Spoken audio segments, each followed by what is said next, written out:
பொள்ளாச்சியிலிருந்து கணேசன் அப்படின்றவர் கேட்டிருக்காரு. என்ன கொஸ்டின்னா, 65 வயது முதியவர் பிள்ளைகள் ஆதரவின்றி சொந்த வீட்டில் வசித்து வருகிறார். அவர் அந்த சொத்தை எவ்வாறு தமது சேமிப்பாக மாற்ற முடியும்? இதுக்கு உங்களுடைய ரெசல்யூஷன் என்ன சார்? ஓகே, 65 வயது முதியோர் என்பது ஒரு சீனியர் சிட்டிசன் அப்படின்ற அடிப்படையில் நம்ம கணக்கெடுத்துக்கிறோம்.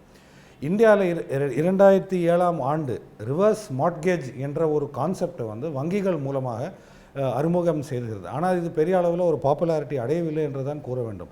இந்த ரிவர்ஸ் மார்ட்கேஜ் எப்படி பயன்படுதுமானால், சொந்த வீட்டிலே வசிக்கும் அந்த ஒரு சீனியர் சிட்டிசன் அவங்க வந்து ஒரு வங்கியை போய் அணுகினால் இந்த ரிவர்ஸ் மார்ட்கேஜ் பிளான் மூலமாக 2 வழியில் அந்த மாதம் அவங்க செலவுக்கு தேவையான பணத்தை அவங்க பெற்றுக்கொள்ள முடியும். முதலாவது ஒரு லம்சம் அமௌண்ட், அதாவது 10% அந்த தங்கும் வசிக்கும் வீட்டோடைய 10% மார்ஜின் அமௌண்ட்டை இவங்கள் முதலீட்டாக செய்தோமானால் மீதி இருக்கிற 90% வங்கி ஒரு ரிவர்ஸ் மார்ட்கேஜாக அந்த முதியோருக்கு கொடுக்கக்கூடும். இது வந்து லம்சமாக வரும்.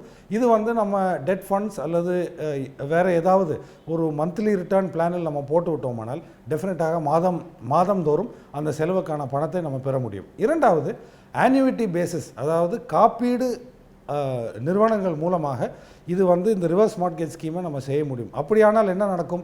வங்கியை அணுகுமானால் அந்த வங்கி வந்து இந்த டோட்டல், அதாவது அந்த வீட்டோடைய டோட்டல் மதிப்பு எவ்வளவோ அது வந்து ஒரு ஆன்யூவிட்டி ஸ்கீம், ஒரு காப்பீடு திட்டத்துக்குள்ளாக ஆன்யூவிட்டி அல்லது பென்ஷன் ஸ்கீமுக்காக மாற்றி மாதாந்திரம் ஒரு குறிப்பிட்ட தொகையை இவங்க செலவுக்காக இவங்கள் வந்து பெற்றுக்கொண்டே இருக்க முடியும்.